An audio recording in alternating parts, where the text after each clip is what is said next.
An accused double murderer and gang member has had special charges dropped against him as part of the LA DA George Gascon's new reforms. And now the families of those victims are outraged and speaking with our Bill Malusian. Bobby was a really good kid. He was my best friend. Bob Ryan and his son Bobby did everything together. They fished. They went to Angels games. They had a father-son bond full of smiles.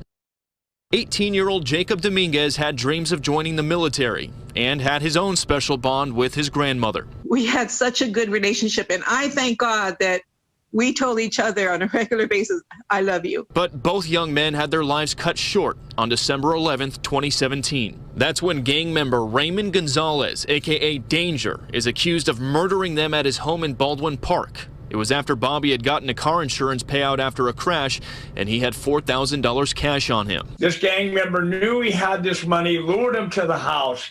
They had a weapon hidden in the dryer. The two boys went into the house. The gang member went to the dryer, got the weapon, shot both boys in the head, and then emptied his revolver into my son's torso. Gonzalez then allegedly wrapped the bodies in curtains, carjacked a van, and drove up to Victorville, where he dumped them in the desert.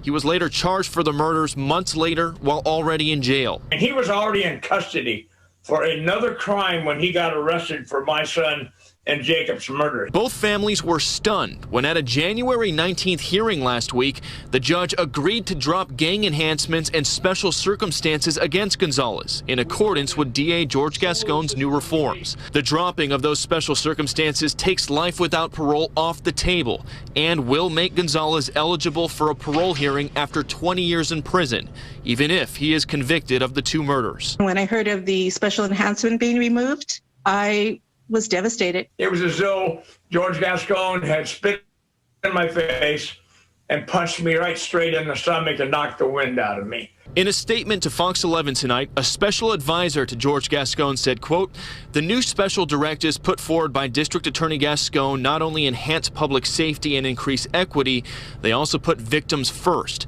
By moving toward a more objective and data-driven approach when making our decisions, our system will get better results and prevent future victimization. Although some victims may disagree, the majority of victims very much favor these reforms. We respect everyone's candor and will provide every victim all available services afforded to them under the law." Mr. Gascon's office told me tonight that his policies put victims first. I'd like your response to that. No, that's a lie. That's not true. And I can say that face to face to him. I say that is totally wrong. Mr. Gascon seems to care a lot more for the criminals than he does for us victims. There isn't a day that goes by that we don't think of Jacob.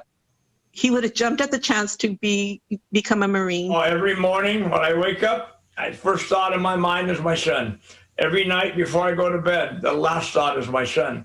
And I'm scared, and I think about how his last moments in life must have been with this gang member shooting both of them right there and blowing them away. It had to be a terrifying, terrifying experience. And George Gascon's office has told us just because somebody gets a parole hearing does not mean they're going to be released. They say it only happens about 15% of the time, but Gascon's critics say that number is going to go up because George Gascon does not allow his prosecutors to attend those parole hearings. In West LA, Bill Malusian, Fox 11 News.